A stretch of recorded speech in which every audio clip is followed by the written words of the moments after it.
Hi, everyone. I'm Teresa Mueller. I am somehow vice chair of this NICAR global group with Ahmed as the chair.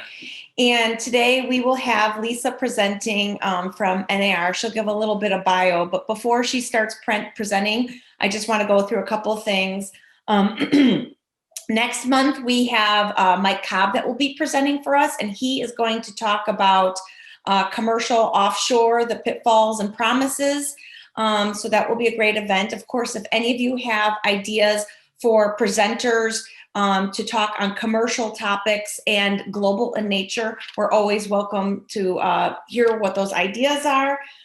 After Lisa is done presenting, we will take questions. So feel free to put all your contact information in the chat section as well as questions, but please identify that it's a question in the chat section. So she maybe has a couple questions throughout the presentation, but mostly we're gonna hold the questions till the end, whether you ask it or I ask from the chat box. And then when we have the networking session, she'll answer questions. We'll have the networking session. In that time, if you can give your name, what you do, and I'm hoping, so you could be thinking about it, to share either a fun, funny real estate story, and it's a bonus if it's commercial and or global in nature. And then because we're a smaller group, I can also add on if there's something that you're really looking for right now, a need or want, you can share one of those as well. Next up is Lisa, and if everyone could stay on mute, she will be sharing her screen. And like I said, she's been working for NAR for 15 years and has a wealth of information to provide us, and she'll give you a little bit more information about what she's currently doing. So take it away, Lisa. Hi, good morning, everybody. Thanks so much, Teresa, and thank you for having me. I see a lot of friendly faces here. Good to see you guys. As Teresa said, yes, my name is Lisa Calarco, and I work with NAR. I'm the manager of global programs and outreach for the association. So that means basically my primary role is working with our state and local associations on building their global programming and connecting the dots where needed. I'm on part of NAR's engagement team here. So that means I work with our commercial teammates, diversity, association leadership, and MLS. And so together we form NAR's engagement team. So we're the people you'll probably meet on the Zooms around NAR for the most part. So I'm going to go ahead and get started. Like Teresa said, feel free to throw questions in the chat box and I'll be happy to answer them. And if I can't answer them, I will be happy to find you the person who can answer them. So I'm going to go ahead and get started. And I'm going to, I just hate it when that hold on, let me move this remote control view. So, all right. So I'm here today to talk about global engagement and what that means at the national level here. So I'm just sorry, I'm just getting my screen because the picture is cleared up. Okay. So again, here's me, here's who I am, and here's my title that we already went over. Okay, so before we begin, I always like to define what we're going to be talking about when we talk about global clients. I know you're all very well versed in this area, but it always helps in case somebody's not to clarify what we're talking about at the very beginning. Global clients are foreign buyers living abroad. They're immigrants, first-generation buyers, first-generation American buyers, Americans buying abroad, clients with international connections, and investment buyers. So all of those different categories will make up the global buyers and clients that I'm speaking of throughout this presentation. I'm going to touch on NAR's research. I think it provides such a wealth of information, and I'm not sure that everybody knows the various international research reports that we do have that are accessible to all NAR members by going to nar.realtor/research, or if you go to just nar.realtor, one of the main bars on the home screen says research and statistics, and you just select right from there and you'll get there quick as a bunny. To give you a brief high-level review on the international transactions in U.S. residential real estate, the commercial real estate international business trends, a Global Alliance's International Residential Real Estate Business Survey, and the state-by-state international business reports. Now, if I were to go through all of these report by report, we'd be here for 6 hours and nobody needs that. So again, if you want the really rich and deep dive into them, go to the website and download them yourselves. They're all there.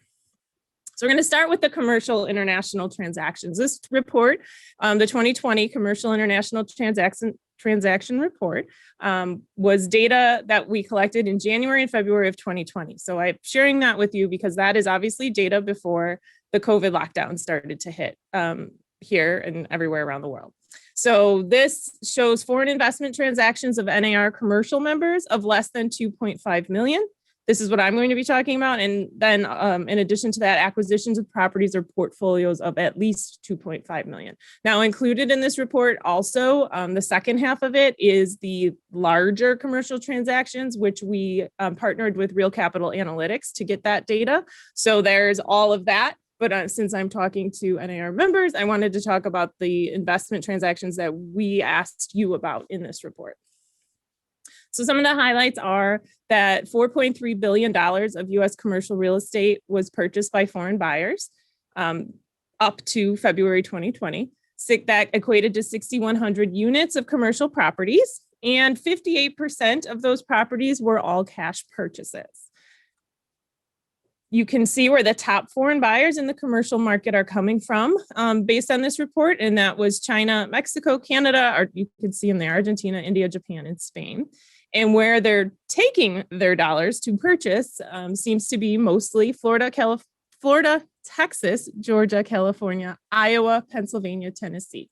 And this is interesting because if you look at the residential report, it's very different from where the commercial money is going for our foreign buyers is very different from where the residential money is going. So it is a different report. It gives you a lot of information as far as what kind of properties they're looking for, what obstacles got in their way in finding those properties and information like that. So you could certainly, like I said, if I spent the whole time going over one report at a time, we'd be here forever. So this is just the high level. This is where they're coming from. This is where they're purchasing and how much that they purchased as reported by our NAR commercial members. So the same, we can talk about the residential side as well. So there in 2020, again, this data was from April 2019 through March 2020. Again, right before the COVID pandemic.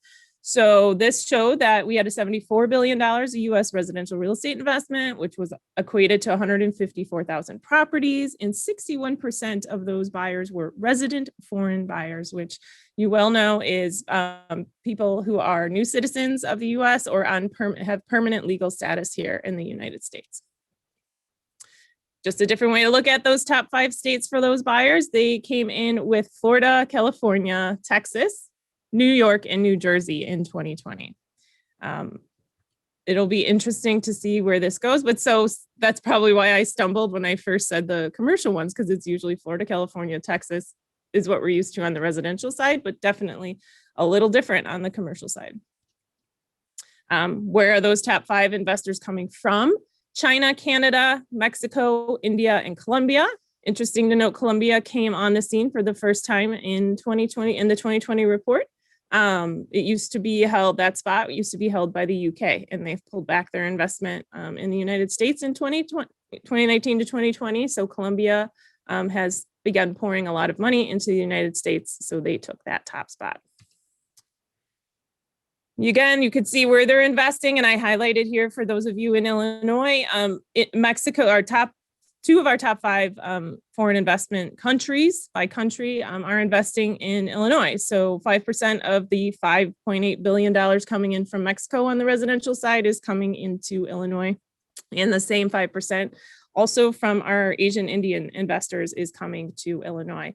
Very diverse. You can see the point of this is, you know, just because you like, maybe you're a realtor in Illinois and maybe one day you get a job opportunity, or you've decided you've had enough of this cold weather and you want to just move to a sunny location.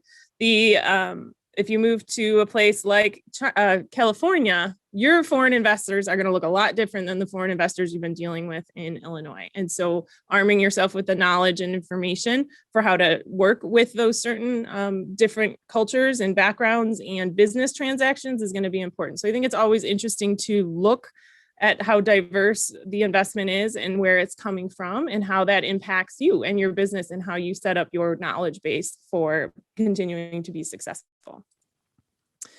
Again, just another way to look at it. Here you can see that lines up pretty well. In Illinois, we've got 37% we show coming from Asia/Oceania.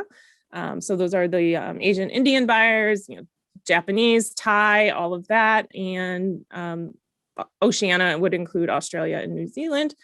And Latin America and Caribbean comes in at 22%. The only ones we're not seeing are a lot coming from Canada because, hey, we all have the same weather. Nobody wants to come here to share our weather patterns with each other.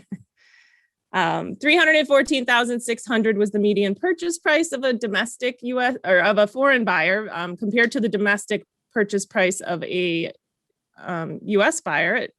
Typically always higher. It's about $40,000 higher.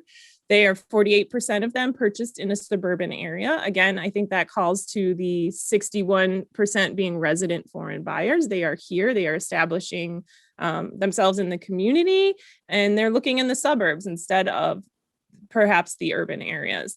50% of them, again, purchased as a primary residence. So again, making it an important fact that they're here to move into communities and become part of the American fabric. Now, I know we are all speculating what we can see in 2021 as a result of the COVID lockdowns. I couldn't guess as much as you can. I don't have a crystal ball. Our reports, both the commercial and the residential reports, the commercial report should be in the field right now, which is collecting data on that. And the international report on the residential side goes into the field in April. And at that point, we will actually get a really full picture of what happened because we'll be collecting data from literally April of 2020 through April of 2021, which is going to capture the true impact of the pandemic on the real estate market, especially looking at the foreign transactions. So that will come out, both of those reports will come out, probably the commercial one will probably come out early summer and the residential one will come out late summer. And that will give us an idea. But I think what we're looking at last year is, I know, it looks like, oh, it's going down. It's going down. It's not. 2017 to 2018 were the outliers. They were the crazy highs, if you will, in the foreign real estate purchasing by in the residential real estate space. And it's important to note that while we did decline 5%, it is actually just resettling the market. It's bringing us back to the normal purchasing that we were seeing by residential foreign buyers. 4% of existing homes were purchased by foreign buyers in 2020. And so I think 2021, this report, when we get it updated, will also be another outlier, but it'll be on the other side of it. It'll show probably what I'm expecting to be a decline, probably larger than one we've seen in the past, but where 27 and 2018, where a lot of the runs were coming by the Chinese investors who were attempting to invest before the Chinese government started to put restrictions on investments coming out.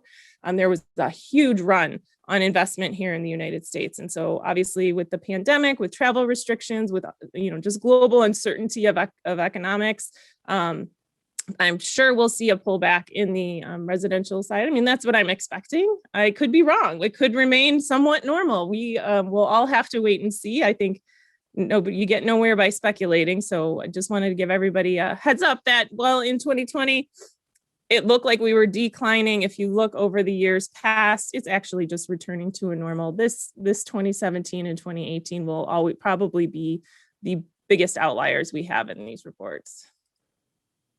So we have to address it, though. Why did we have the decline? I think it's obvious to all of you practitioners on this call that there's low inventory. A healthy supply is 6 months. And in March of 2020, we were looking at an existing home inventory of 4 months. There's just not property to buy. And that was one of the major reports we got back from both the commercial and the residential investors, was that there just wasn't the inventory. They had the money and they were at the ready, but there just wasn't anything to buy in the markets they were looking to purchase in. So that's domestic or foreign. There's just not enough inventory for purchasing. So that's a reason for the decline. The strong US dollar, again, in March of 2020, the dollar was strong compared to certain currencies around the world. So when we see the uptick in the strength of the US dollar, we will see a decline on the foreign investment, because obviously, as you know, when our dollar is strong against other currencies, then it takes more of that currency to purchase a home. So if a home here today, $100,000, well, here, so the euro to dollar was $1 to 82 euros yesterday, 82 cents in euros yesterday. So if I were to purchase, now that the dollar is weakening again against specifically the euro, if I had $100,000 to invest and I went to Spain and said, I want $100,000, I have $100,000, I want a home, they would say, well, that $100,000 home here is $128,000 in Spain. So where's your other $28,000? Like that. So that vice versa, when the dollar is strong here, it takes more of another currency. So that's an important thing to pay attention to when you're working with foreign buyers, as well as the strength of the dollar against their home currency. The global slowdown in general, rising economic growth improves spending capability of foreign countries, and many countries have seen a slowdown in that growth from 2016 through 2019. I think we could all agree through 2020 is also going to be added in the next report. So as the economies slow down, they are growing at a slower rate, you'll tend to see less investment from cross-border investments. And then lastly, immigration was another important point in the foreign space with the decline in purchasing. 90,000 fewer people obtained legal permanent status since 2016. 2.2 million less non-immigrant visas were issued in just 2019. And Chinese visas have been halved to 1.1 million. And obviously, if you're paying attention with all the lockdowns and stuff, a lot of the visas got put on frozen for 2020. So there was just no way here to obtain legal permanent status. And obviously, if you can't come here, you can't buy here. If you're not going to be able to get status to live here, you're not going to open a business or you're not going to buy a home. And so I'm sure that will have a huge impact on what we're going to see coming out of 2020. So we pay attention here at NICAR to immigration and how that impacts our residential and commercial buyers, and issues such as EB-5, H-2B, H-1B, student visas. Student visas are huge. The students attending our universities tend to purchase a lot of property, their parents do. And so when we saw that shut down last year, there was a concern that it was going to impact the investment side of real estate as well. So those are issues that we pay attention to and that we advocate on behalf of as well. The other report is the state by state report. So these are state level economic data, mostly census data, that talks about, what is the foreign buyer landscape foreign residents in your state? How many are here? What do they speak? If there's business level data coming out of state agencies, NAR will pull that together. So each state report looks a little different depending on the amount of information that is publicly available, but we update these every 2 years. And so this new one was fresh as of November of 2020 for Illinois. It's for all 50 states plus Washington, D.C. This one in particular, although you can't really tell, but this is the Illinois one. It's kind of a generic cover. So you could go ahead again and merge that information with the information you have, with the information on the investments coming directly from the real estate side that I just spoke about here. So these are all robust real estate reports that we have for you to take advantage of, so you can help craft your business plan for now, for the future, and don't let those opportunities pass you by. Okay, so I do have a question. This is a good segue, I promise. Where in the world are home prices the most expensive?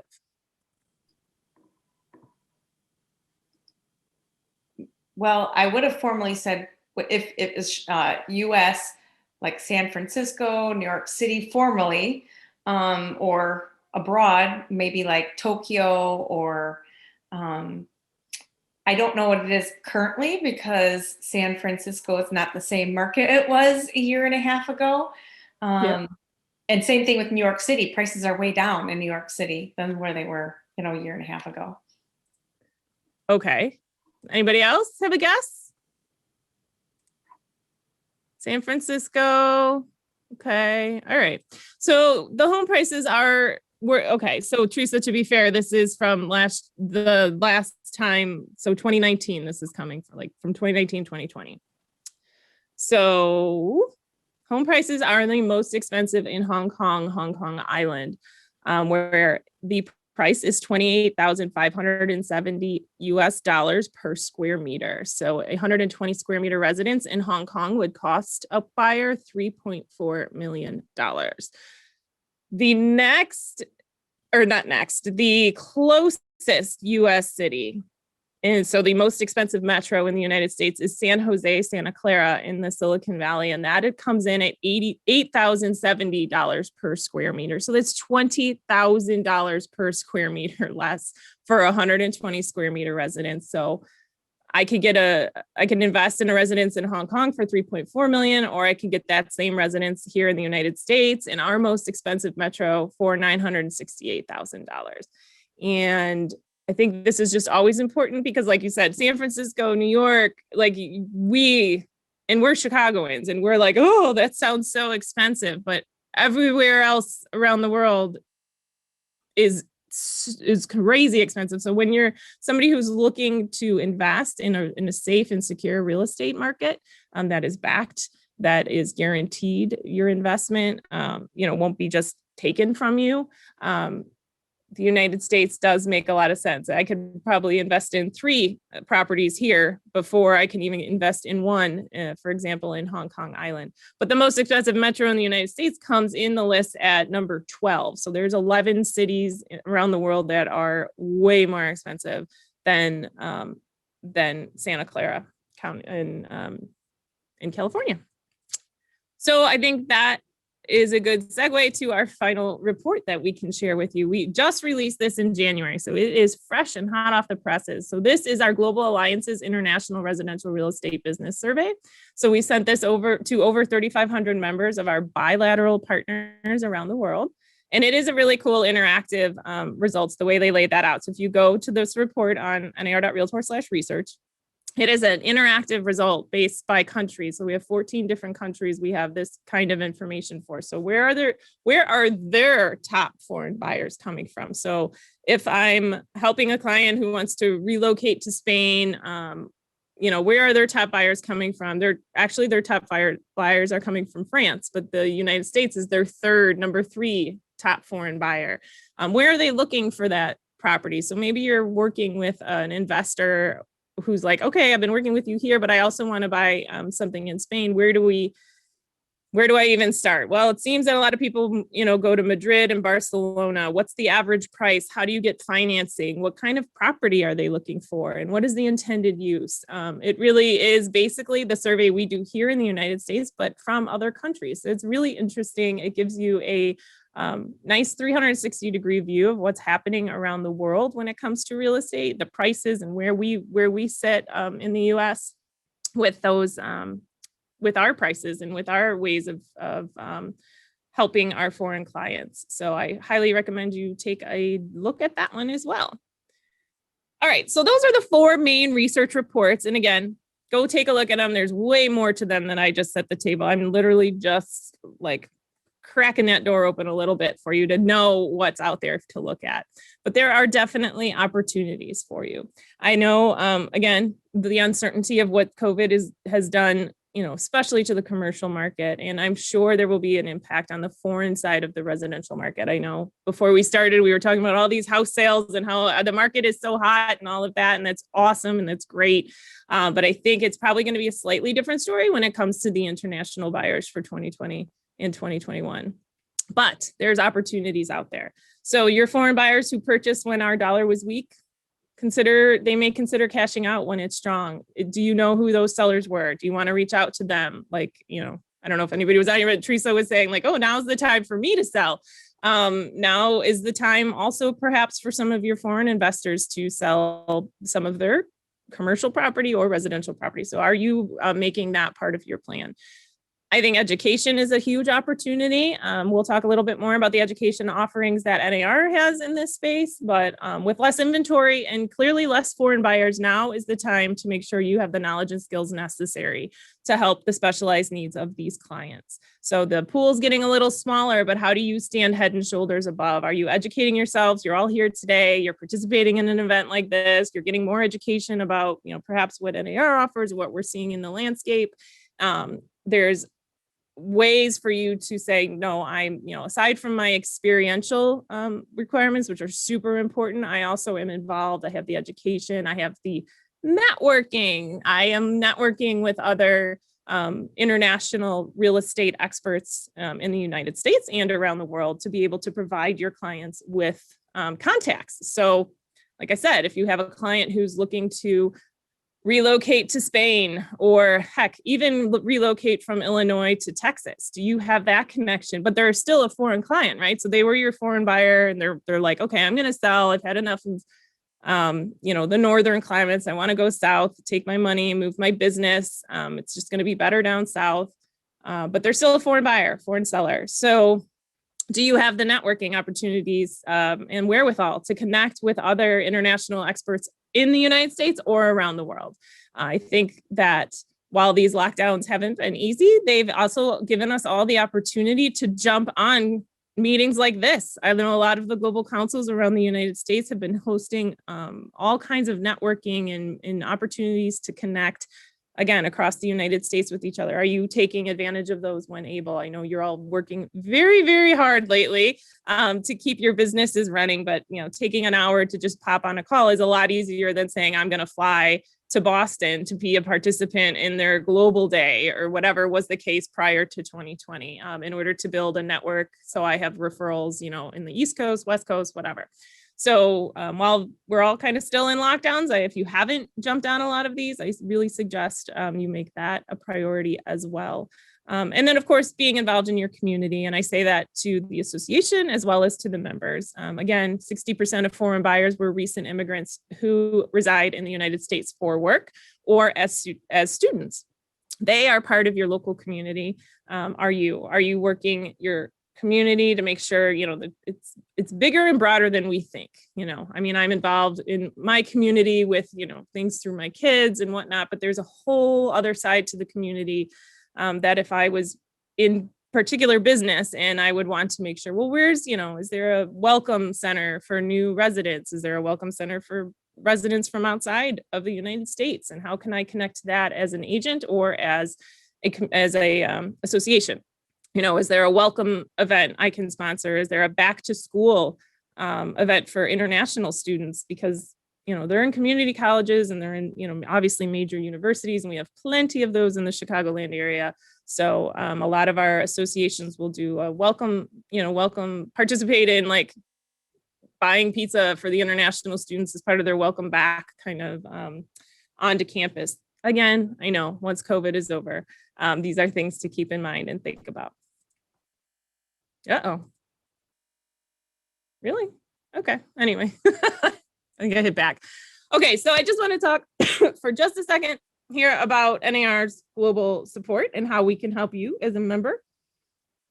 No matter if you're doing commercial or residential real estate. We have 109 partner associations in 74 countries around the world, and that represents about 7 million real estate professionals. We have 27 now global ambassadors who are NAR members appointed to serve as our boots on the ground liaisons between our bilateral partners and NAR. And so these are built-in experts should you have questions, concerns, anything about that in dealing with any matters around the world. In addition to that, we have 5 global coordinators. Those are the regional, they have like regional oversight of the areas. So, Asia Pacific, Western Europe, Eastern Europe, things, South America. We have those, and they are also NAR members as well. We have over 130 with NICAR included, global business councils in 28 states. And so connecting to each other or again, participating in the myriad of events that they're hosting is another way to find support. We have 45 ambassador associations. So those are state or local associations that are partnered with our bilateral partners around the world. And so that's association to association support as well. And then we have 5,000 plus international Realtor members. Those are members of NAR who belong. Those are members who belong to one of NAR's bilateral partners and who pay dues to NAR to be a Realtor member. And they have expertise and they're a Realtor and they have access to all the benefits NAR members do. And they are a wealth of information and knowledge for you also to tap into. So to get all of these people, places, things, you can go to nar.realtor/global/global-alliances and search what, depending on, if you know the person you're looking for or if you know the country you're looking for as well. So please take advantage of that.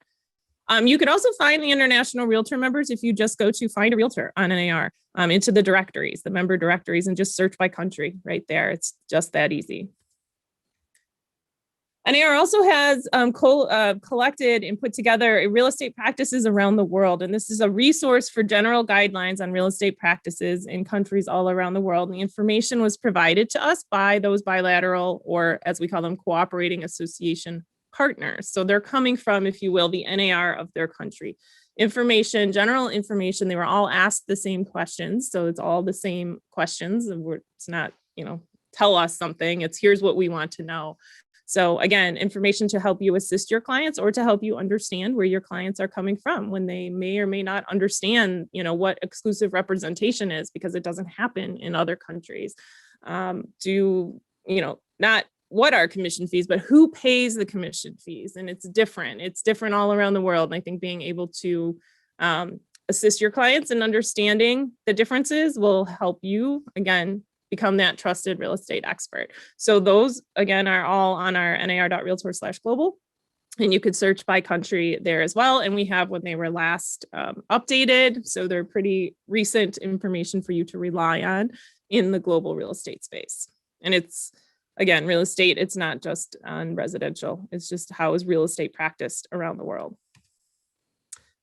There's another series that we put together called the Platinum Perspective series, and that is a podcast. And in 2020, shared with us how they created high achieving global groups within their association to benefit their members and their communities. So if you are a chair, vice chair, have ideas for how to move your global initiatives forward, feel free to take a listen to this, because these were the Platinum Award winning associations in 2019. And they really shared with the audience a deep dive on how they built their programs, what activities they do, where they found success, where they found road bumps, if you will. So you can feel free to dive in and listen to any of those at any time at nar.realtor/platinum-perspectives. And we kicked off the 2021 series just last week when we had on, I say we, I'm the host of this show. So what I had on the NAR global staff, we're taking a wide angle view for season 2. So I had all my colleagues on and I was asking them why they do what they do and why that matters. What NAR's global initiatives are and why we undertake what we do and how we make that successful for our associations and our members around the globe. And of course, I don't think it's last, Certified International Property Specialist. How many of you on here have the CIPS designation? Teresa, I only have you in my window because it's blocking. So is there significant or? You know what? Let me see if I could do a, I don't know that we could do a view without you unsharing, and then we could yeah. see. I mean, I can see everybody. Here we go. All right. Raise your hand if you've got the CIPS designation. 1, 2, 3, 4. Okay. All right. Not bad. Okay. So those of you on here, you can share your experiences with each other in the networking hour if you'd like. But for those of you who aren't familiar with this, it is NAR's only international designation. It is, there's a network of over 4,000 designees in 50 countries around the world. If you go to nar.realtor/CIPS, an insider tip, it's always CIPS. It's not SIPS or CHIPS, it's CIPS. You can find the location for upcoming courses, the requirements, the application, and all of that. But I can summarize it quickly for you to tell you that it is a series of 5 one-day courses. So it does take 5 days, if you will, to get through these courses one at a time. You then need to submit an application demonstrating your international business experience. And that application is looking for 100 points. Now, don't get hung up on that. It's not looking for, 100 things. The points are weighted differently. And the beauty of it is, if you're new to the business, new to the whole world of international real estate, take the classes. You have 3 years to submit that application. So you don't have, if you started today, you have until March of 2024 to accumulate, to finish all the classes. If you don't want to do them, some associations will offer them, a whole week, Monday through Thursday, or Thursday with the weekend off through Wednesday kind of thing. If you don't want to take that much time out, you can do them one at a time. You certainly can. I think a lot of, and again, you guys could share your experiences. I think doing them all together at the same time, you're kind of in, you're getting the same information from the same instructor, and you have the same colleagues that you can network with during those 5 days. It creates quite a bond. And since we've gone virtual, the courses they've always been online. We've always had that option for our members, but now with virtual, they're being taught virtually as well. So, but again, that's your prerogative. If you want to wait till they're live and in person again, I don't know when that will be for sure. I don't know if our member development team works in education, so I'm not sure if they've actually had any associations put this on live yet, but it will be back live. Don't worry. If you're not interested in the virtual/online versions of the course, but I think it's a wealth of information. So your first 2 core courses are on global real estate in your local market. So truly looking at what's happening in your local market as it relates to global real estate. And then transaction tools, where you learn all about the ins and outs of what makes international real estate a specialized field. Things as simple as currency exchanges and metric to imperial, what do you call it? Changing your units of measurement from square meters to square feet, things like that. That's simple. It gets into some of the details, a whole 8-hour class on all the transaction tools you will need to assist your international clients. And then we have what we call our continent courses, which are a series of 3 electives. There's Asia Pacific, where you spend the whole day looking at how real estate is transacted there and looking at case studies, cultural differences, how to help your clients purchasing from those cultures by understanding more fully what they expect in a business transaction. There's Asia Pacific, Europe, and North America, which includes Canada and Mexico. So those are the 3. And also our team announced that in the fall, I believe, they're hoping that by the fall, they will be adding back in the Middle East and Africa course as well. So they're in the process of writing or rewriting that course right now. So that could be an option as well if you're starting to see or are interested in how those markets work as well. Also, you have to take three of those soon to be 4 options. But you can also substitute one of those elective requirements with either the NAR's At Home with Diversity certification or with CCIM's Residential Real Estate Analysis course. So if you've taken either one of those, you can only use one to substitute for one of the CIPS elective requirements, but that's an option as well. So also, as with all designations, there is an annual dues requirement, and it is $220 for the year. And that includes benefits like being part of the network, joining the Facebook group, using the CIPS designation, getting, I think it's quarterly newsletters and all kinds of, marketing materials and things like that on an annual basis. And there's one other thing I wanted to really quickly, since I'm speaking to a commercial specific audience, NAR is launching a new commercial event in September. It's called the C5 Summit. And this was a initiative coming from our NAR president, Charlie Oppler. He wanted us to pull together an event for our commercial members. I'm sorry, it is so dry. So it's a commercial real estate and an economic impact summit. And the C5, the 5 Cs, if you will, are capital, connect, commerce, community, and commercial. So this event is going to be held in New York City at the New York Marriott Marquis in Times Square on September 27th through the 29th, 2021. Registration will open on March 30th, 2021. And I believe there is an early bird registration. I think that runs through the end of June. So if you're interested, I would recommend registering sooner rather than later. But it's for commercial members, commercial industry influencers, industry partners, state and local associations, economic development groups. There's going to be, obviously a treat like a expo floor where you can network. There's going to be, speakers that you can learn from, economic ways to showcase. Maybe you have a large project you're working on. There will be ways to showcase those, deal making on the floor of the expo. So this is a new event, and we look forward to building it. Right now, we're in the middle of building it all and attracting the speakers and the exhibitors, and a lot of our state and local associations are on board as well in participating in this event, and our NICAR commercial affiliates as well. We're all working together on this event.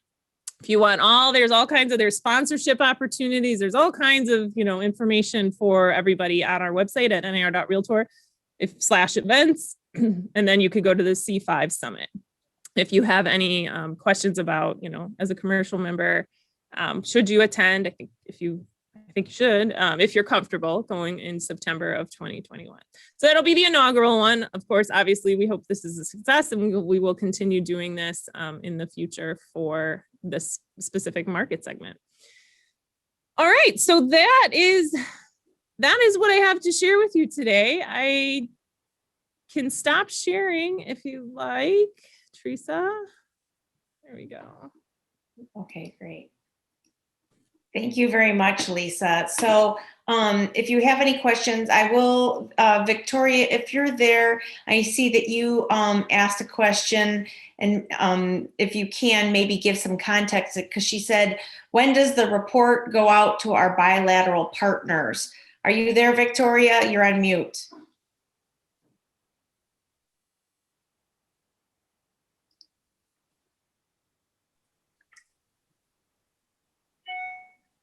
Okay, so I think maybe she's asking about the Global Business I'm here. Alliances report. Oh, Yeah, there you I'm go. here. Yes, I just wanted to find out when the report that Lisa just gave us goes out to the bilateral partners in terms of the statistics. the one that we were the one where you can tell like who's buying in Spain, that report. Mm-hmm. Yeah. Okay. So that report was this was the first year we did it. And it went out it was in the field in June. So it was looking at July 2019 through June 2020. And it came out in January was when, it takes a while to collate the results. So that was in the field last June of 2020. If I assume it's going to be done again, and if it is going to be done again, it will be done around the same time period, early summer of 2021. When we do our research reports, we try to keep them on the same schedule so that the information is at least looking at the same time period for a year. So one of the things to note, I'm not sure if we are or aren't going to do it. We started having discussions about offering a commercial CIPS. And we have someone we were supposed to host it last summer. And as you know, almost everything got canceled because that was going to be a live event. So we're talking about doing a virtual where it's once every 5 weeks. And I put a poll out there, and it seems like there's enough interest for, even if we don't get a bunch of new people, we have people who are interested in auditing it, at least from the commercial perspective, because we have yet to have a real first commercial CIPS class. So okay. Somehow we've kind of keep on having to delay it for one reason or another, because it was supposed to happen in the Berlin year before, but it didn't, and whatever. So maybe we'll be doing it this summer. I think that's this discussion that we're going to be having on Friday. Ahmed, the CGBN group. If anyone, of course, is interested in doing anything CGBN, you can ask Ahmed or myself. Are there any, I know that Lisa has to check out in 10 minutes. Does anyone have any additional questions for her? Yeah, I do. Just to your question, Teresa. So, Lisa, hello. Thank you for Hi, coming, Ahmed. Lisa. How about you? Number one, so about 3 or 4 years ago, NICAR did a CIPS course. The instructor was a CCIM. So what we did was the course material was the same, but the conversation between the participants and the instructor on the commercial side, we did case studies. So he could address those. So, basically that's what we call the commercial slanted course. I don't know if the conversation has gone any further at NAR regarding offering a commercial course. Well, so I'm not in with member development. That's where all of our education lands. So last I had heard was, the CIPS course itself is designed we just use property. I know some of the case studies we use are focused more on residential case studies, like a home buyer looking to purchase. But as you said, like when you do it commercially, having an instructor just change those examples to, a commercial purchaser looking at a business versus a home is where the difference comes in. I don't know that redesigning the CIPS just commercial is in. That would have to be a question for like Carol Kairos or we have spoken with Carol, and she's aware of that's the way we want to basically going down the road have the courses. But the At Home with Diversity is also one of the credits for the CIPS, correct? If you wish to substitute one of the electives with At Home with Diversity, you can. That's an option. It's not required, but it is an option. I don't know how many were on the course yesterday. Were you there, Lisa? I earned my At Home years ago. No, I know. So I was not. Did you? Yeah, so did I. But did you see the offering yesterday was amazing. Yeah, I heard good things about it. Like 900 it was just people. Fantastic. Yeah. There were about 900 people who had signed up. It's just amazing. Really great. And one more thing, we have some of our international partners here. The dues for CIPS for international members is not the same, correct?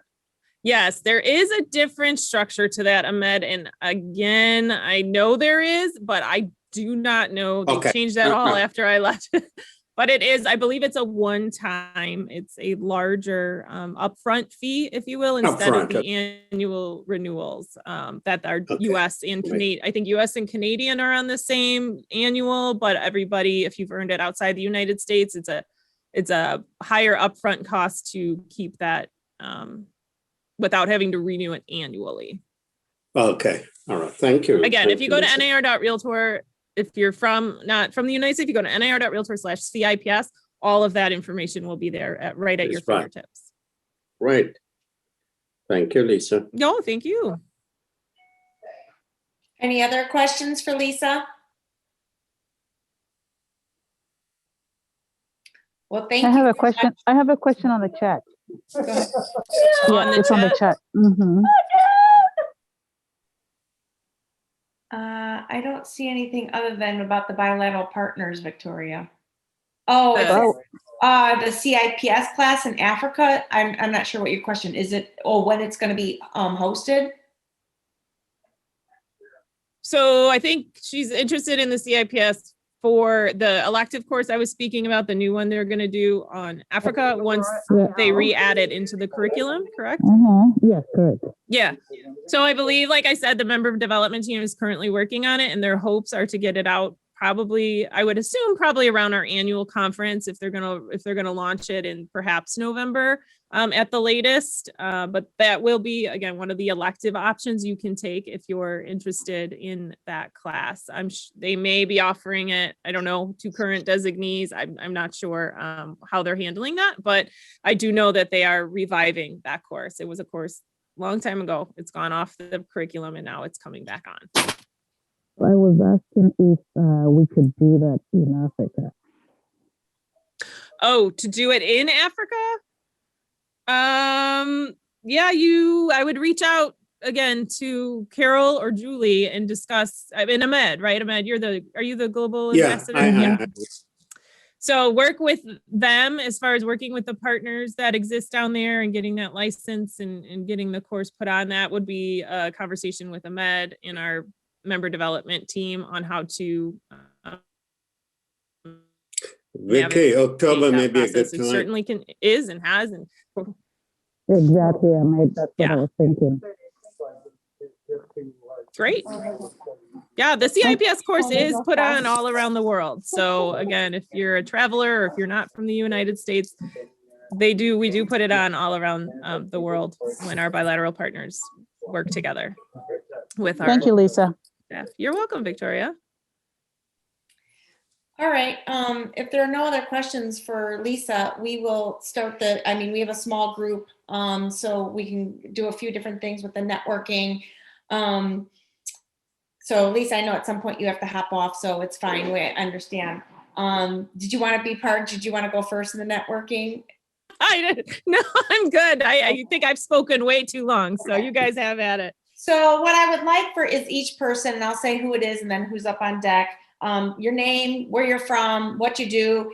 Give us a fun or funny real estate story, and it's bonus if it's global and or commercial in nature. And then if there's something that you need right now and help with, let us know.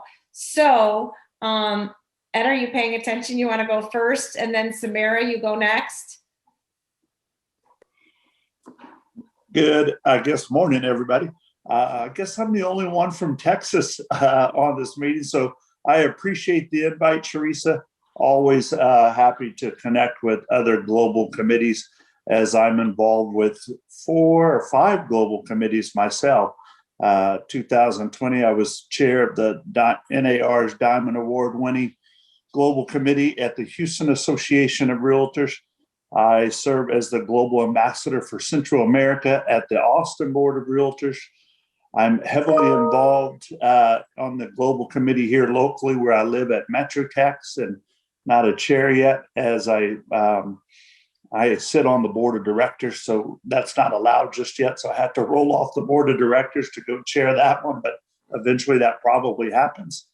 I participate on the Texas Realtor Association Global Committee, and somehow I missed being on the Global Alliances Committee this year at NAR. I think I forgot to sign up, but we participated in that before.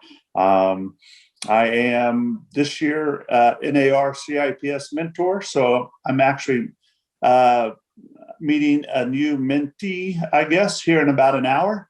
So I think I have 3 right now. So this will be the maybe 4th one that I have that has joined up. So we're excited pushing them and trying to get them started. You know, a lot of CIPS designees, I think, often get the designation and don't know what to do next. So, man, I've had mine since 2014. And, you know, as you know, I have fun with it. It's my absolute favorite designation out of 10 or 11 designations that I have. And for me, it's changed my life. And I got my designation to sell pretty beaches around the world. But what I didn't really realize was how many international clients were moving to Texas. And now with COVID and all the social media stuff, I mean, I'm just constantly getting referrals really from around the world, you know, whether it be for somebody buying in Dallas or Houston or Austin. And, you know, I can't tell everybody, you just have to get it. If you want to play in the global, you know, game, you know, getting your CIPS and having access to Facebook. The Facebook group is incredible because there's so much cool information. And then you take your CIPS and you take it back to, you know, these live conferences that we have, you know, within our state. You know, NAR conference with the CIPS is amazing because you have everybody from around the world there to meet. And then, you know, I've taken it to Mexico with AMPI, where I'm involved with AMPI a bunch, and having my CIPS has been a huge plus. And then, last week I spoke to the Lease Association of Realtors, which I play in that game as well. And with, working with 6 different developers in Belize, and including a 2,200 acre, $15 million property I have for sale.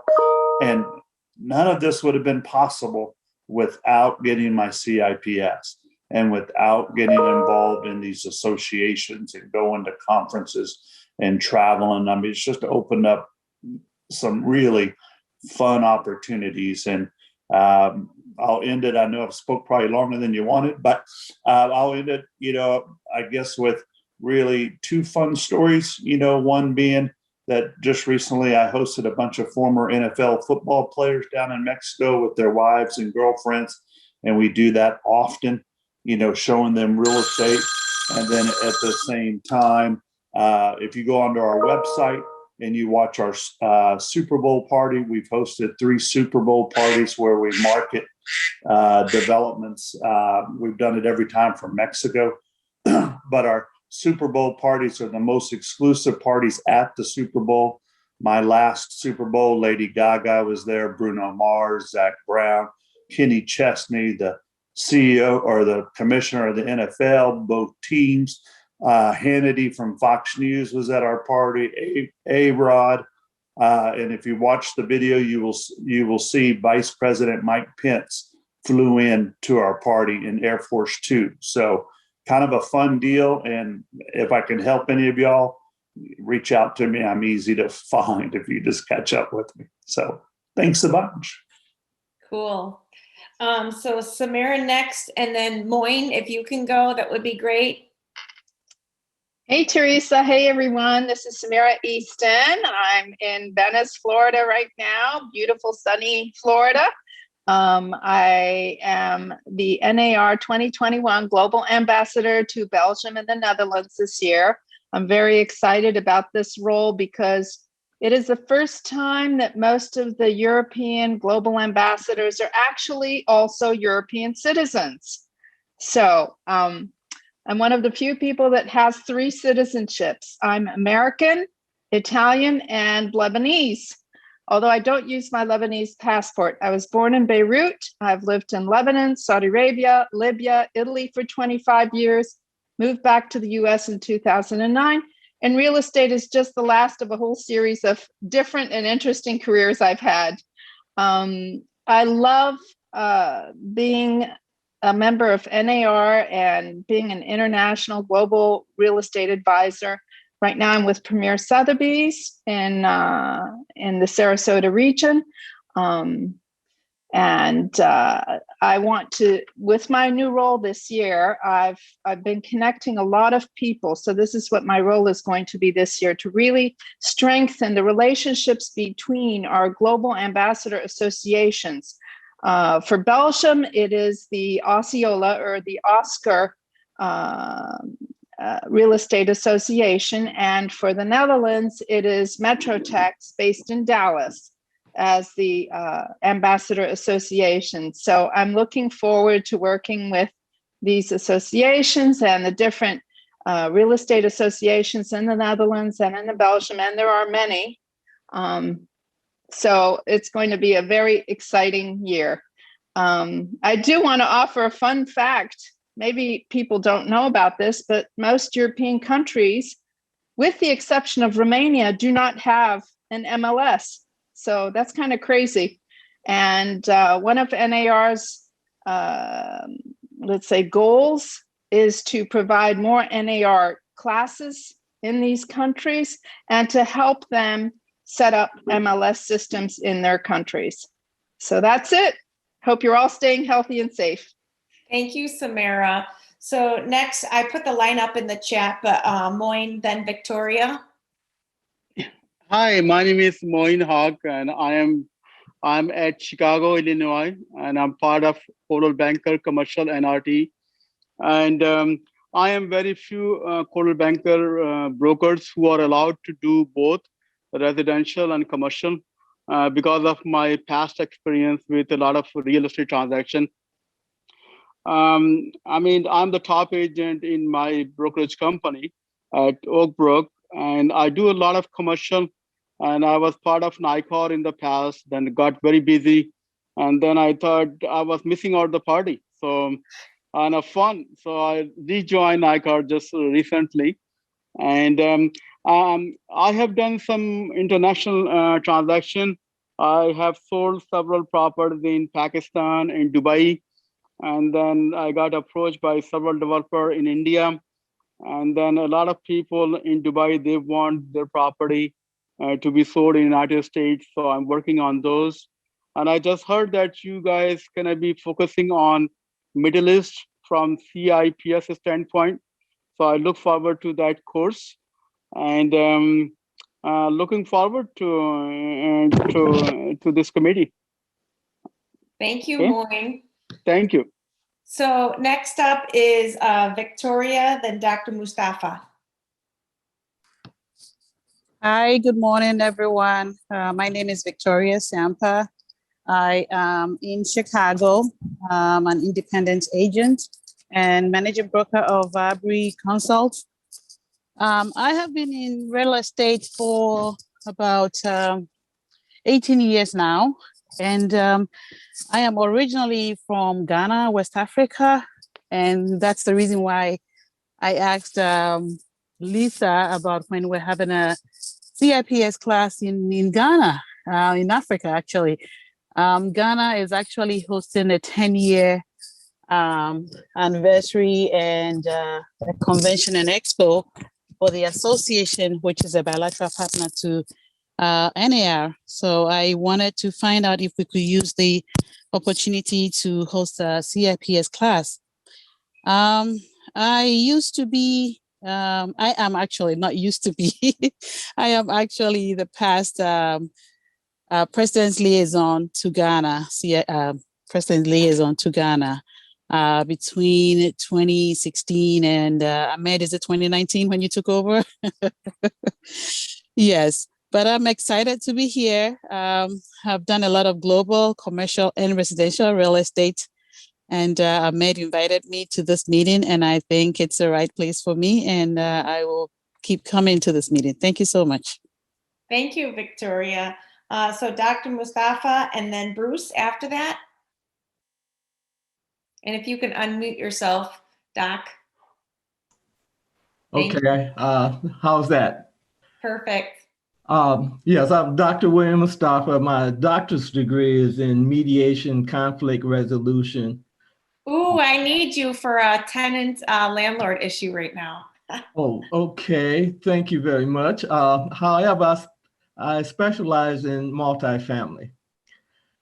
And I'm very knowledgeable about cost segregation and 1031 exchanges. I have cousins that one of the reasons I'm wanting to get involved with this so deeply, I have cousins from other different countries, and I'm just brand new in this. So Ed, I need your help. So anything you can do to Wait, help. you're not brand new at anything. You have I said a PhD and a CCIM. That's not brand new at anything. I understand a lot of things, but I still need guidance. It's not like I can just go out here in the world and create something brand new. Having somebody to give you direction to me is always important. You just don't know everything. And one of the things I found out from having a doctor's degree is how much you don't know.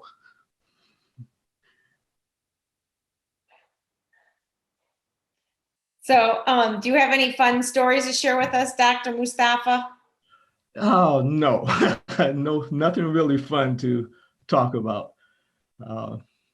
Other than, closing some deals that people expect that you don't supposed to do. I'm involved in a lot of off-market deals, and so many times I hear about some of the larger brokers saying that they want to list things, and I'm with Keller Williams, and so we consider a smaller brokerage. So I'm providing them with people who have money to be able to purchase their multifamily. Wait, did you say Keller Williams is a smaller brokerage? Well, it's smaller than the top 5 brokers. Come to Naperville. I think there's 600 agents in that office. I heard the same comment, and I thought they were the largest broker in the world. They are the largest broker in the world. That's residential. When it comes to commercial and being recognized by institutional investors, when I talk to institutional investors, they, especially pension funds, they ask, are within the 5 largest groups, like CD Richard Ellis and some of the other ones. And so they tell me tales that according to their mission statements, that they need to use the top 5 brokers if they're going to list property. Cool. Thank you very much. Up next is Bruce, then Ahmed, and I see Martin joined at the 11th hour, so he can go after me. But go ahead, Bruce. Oh, you have to unmute yourself, Bruce. Okay, so good morning, everybody. I'm Bruce Graham. I'm more of a rookie than Dr. Mustafa. I'm not even a year as a licensed broker yet. I got my training and I took my test right before we went on quarantine here in the Chicago area. So I was very fortunate. And I took a real estate investing program for about 6 years. I had my license with a residential agency there. But when I was going through, this is my interesting story. When I was going through my licensure training, there was a woman, she had been assistant counsel for Xerox Corporation. She kept saying, I only want commercial, I only want commercial. So I hooked her up with a buddy of mine.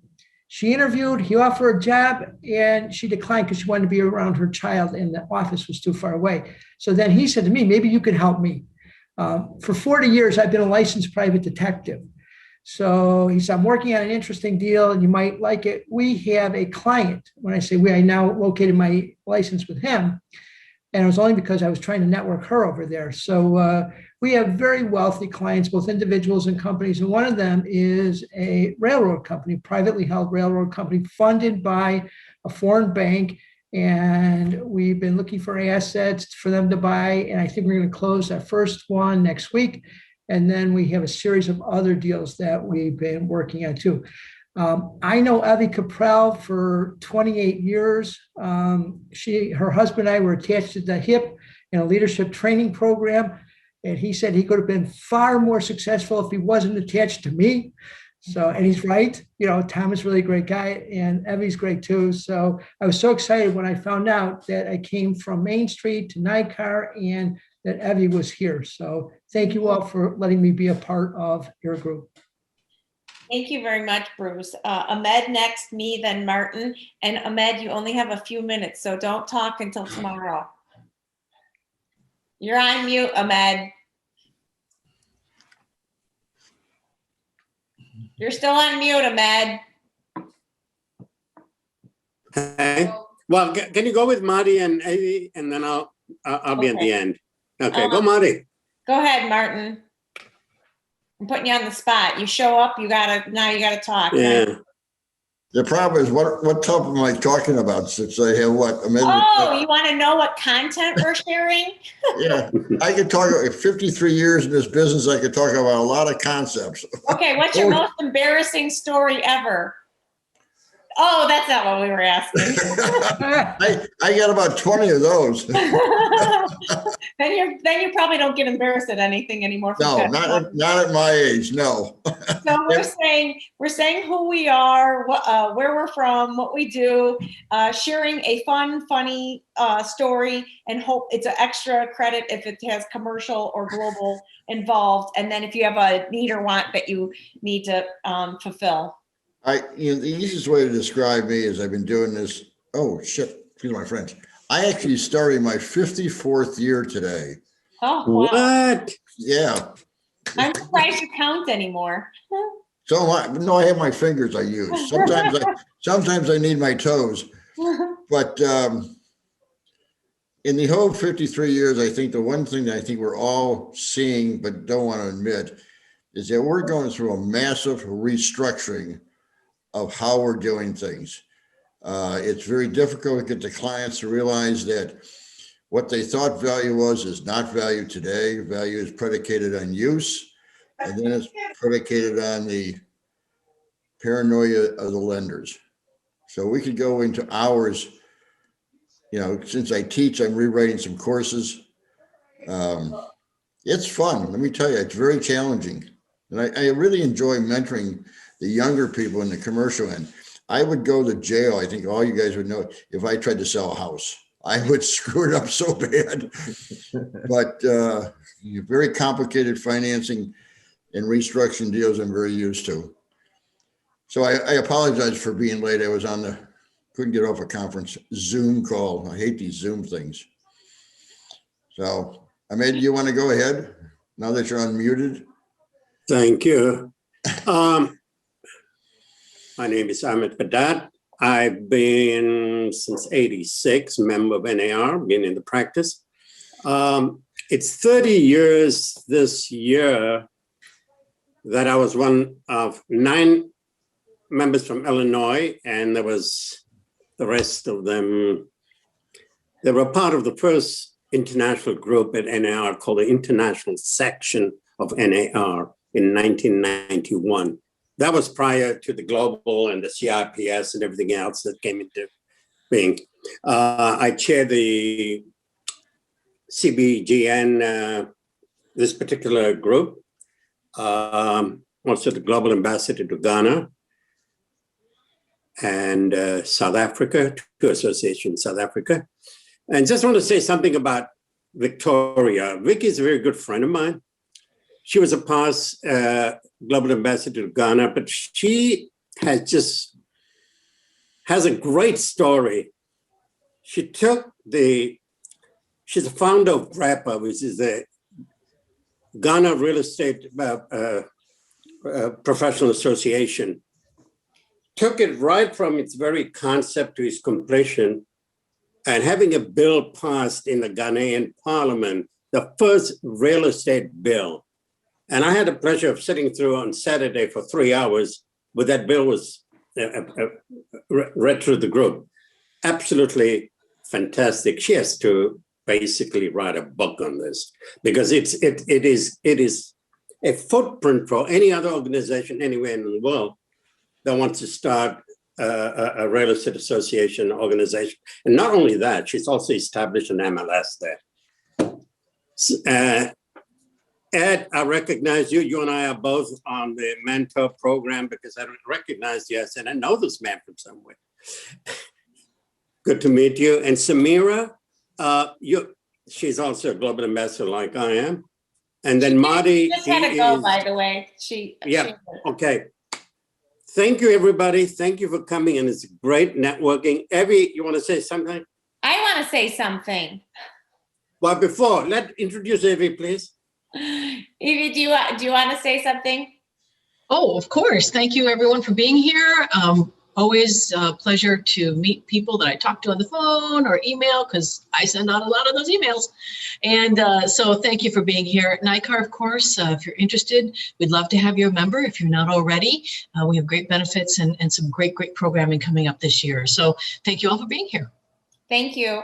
So I think most of you know me in some capacity. Ahmed approached me many years ago, and it's his fault that I have the CIPS, because he's like, Teresa, you go all over the world. Why do you not have your CIPS? I go, Ahmed, I don't even know what you're talking about, because I didn't get involved in any real estate organizations or designations. I just worked and traveled and had fun. So I'm like, okay, well, it's probably good that he signed me up for this kind of stuff and getting involved, because that helped in a year like this in pandemic and going on all the Zoom sessions, and have expanded my horizons, and it's been fun and interesting, educational, and good food at all the events, for NAR and etc.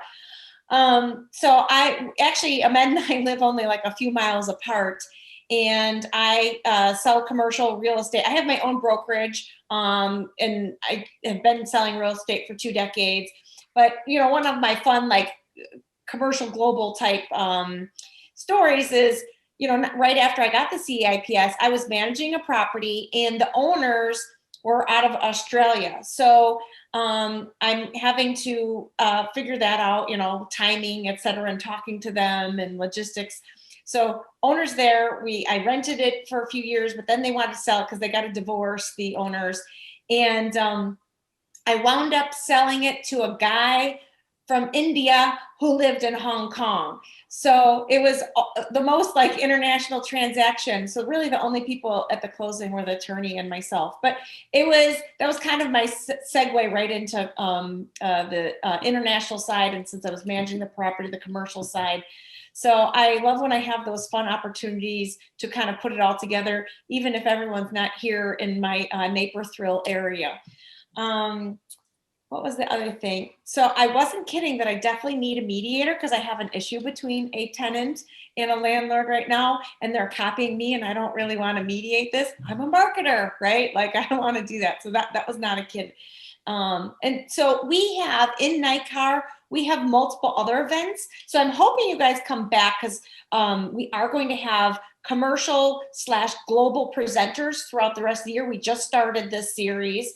And so I hope that you guys come back, invite other people, give suggestions, but other options if you decide to do anything with NICAR, they have broker breakfasts and other networking opportunities. So there we often go through what our needs and wants are. So like, right now I can't give away my office space. So if anyone needs office space, just let me know because I'm trying to get rid of that. But there are a lot of benefits for all the different associations. As it happens, I'm part of NICAR, CAR, Main Street. So I do all of them because they all provide something different. So I appreciate everyone coming today. If you have any additional questions about this group or not, well, NICAR, Evie could probably answer more questions than I can. Ahmed and myself, we've been on this global group for a little while now. Ahmed longer than myself. And somehow I got strangled into coming over here. So I'm thankful that all of you could make it today. So I hope that we reach out and continue to have good discussions going forward.